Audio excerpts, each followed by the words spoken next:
everyone and welcome back to the channel. Well, I've got another treat for you today. We've been invited along to the Huddersfield Hotrods and Horsepower 7. You might recognise this field from one of my previous videos on the classic car shows, but as you can imagine we're going to have an awful lot of vehicles to look at, so if the weather holds up, then I will take the drone up and we'll have a little look around from above as well, perhaps interview some of the owners. If not, there is a butty van behind me which has turned up, so we might have to just do a breakfast butty review instead, so I'll see you later on.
Well, I hope you like what you've seen so far. I'm really impressed with some of the vehicles today, so let's go and speak to some of the owners.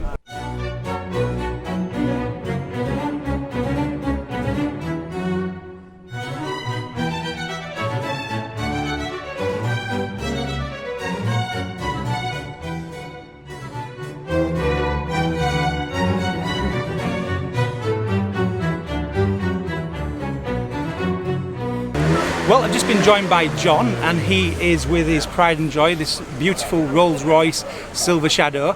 Nice to meet you, John. Nice to meet you. Alright, what can you tell us about your car? It's 1977 Rolls-Royce Silver Shadow 2. I've owned it for just under 6 years now. Outside's pretty much all original. Yeah. And then my father put a new interior inside. I know you spoke about this earlier. This was your father's car, wasn't it? Yeah. What can you tell us about that? So he went through life always saying that he would own a Rolls-Royce, and sure enough he did. Loved his cars, and he just turned up one day and says, "What do you think to my new toy?" So he didn't warn anybody at all? Not really, no. Literally just came home with that? He was always one of those that believed in one argument. So you don't have the argument of thinking of, I bought this, look, yeah. So he did. Does he have a big garage? Because these are really long, aren't they? He does, but he didn't fit in. He didn't fit in? Not for his other toys. Oh my word. Yeah. So, yeah, he just said he'd own one, had a look round, and then next thing you know, he pulled up with it and says, "What do you think?" Oh my word.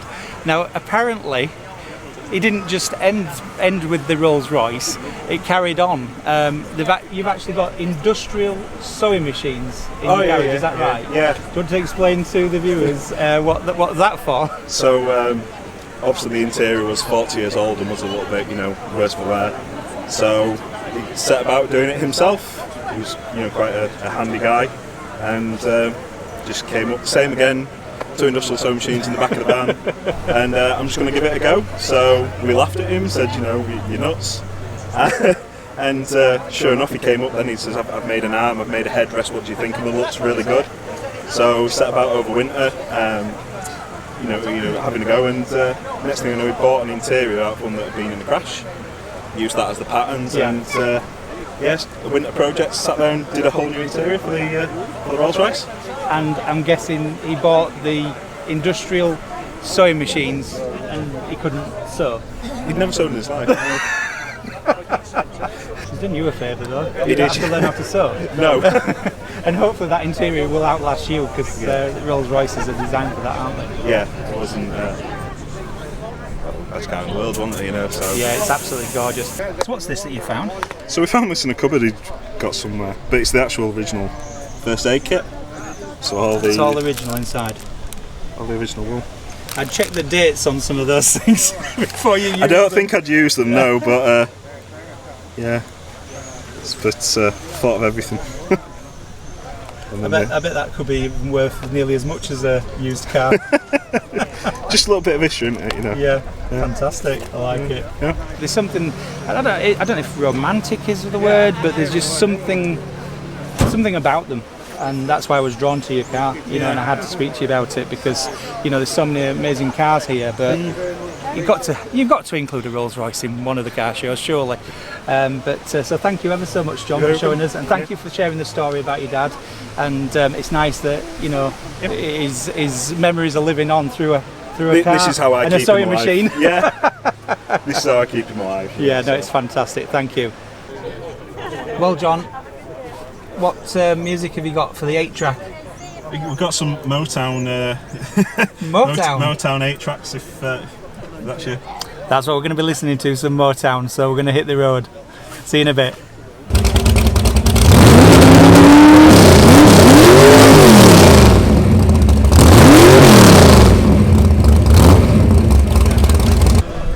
Okay, well, I've just been joined by Andy. Nice to meet you, Andy.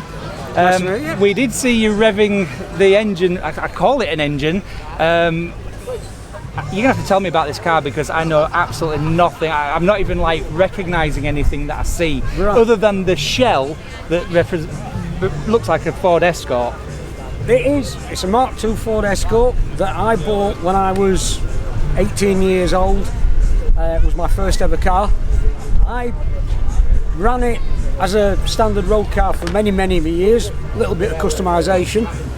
A little bit? Yeah, so I swapped the engine, and I ended up, because I swapped the engine, I had to swap the gearbox. Because I swapped the gearbox, I had to swap the back axle, because I kept breaking things. And I went to a drag strip in that, and the second time I went, I was sat on the bank, my best friend said to me, "You look bored." And I said, "No, it's a great sport. Can't watch it, I've got to do it." Within a week, I'd taken the acetylene torch to that. And that's how it all started. Oh my so word. It is an Escort Mark II. It's on a full chassis, integral roll cage, twin batteries, fuel cell. There's nothing inside it that I don't actually need. So there's no floor mats.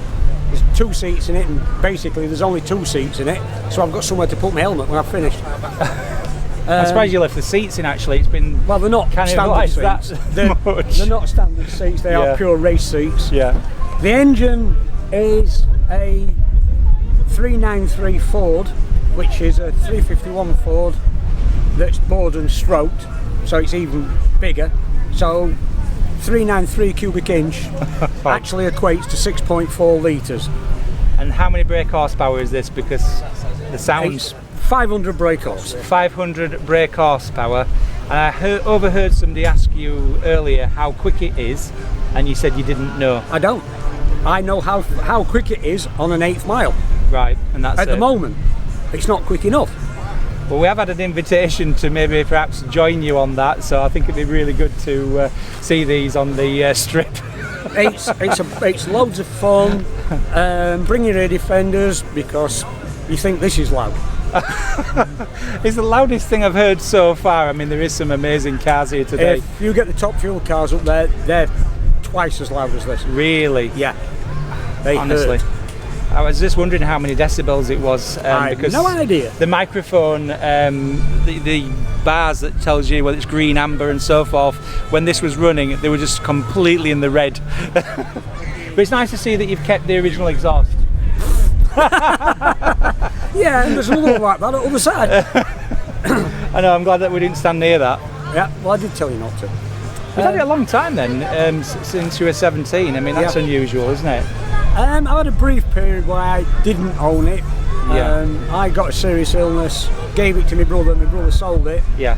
Between the COVID rounds, I bought it back. And everything you can see on it is new since then. Fantastic. The only thing that's original on it is the steel bodywork and the original chassis rails. Everything else has been replaced. Amazing. Amazing. It really, really is good. Well, thank you ever so much for just sharing us that. Nice to see you again. And thank you ever so much, and hopefully we'll see you in one of the future videos with this in action.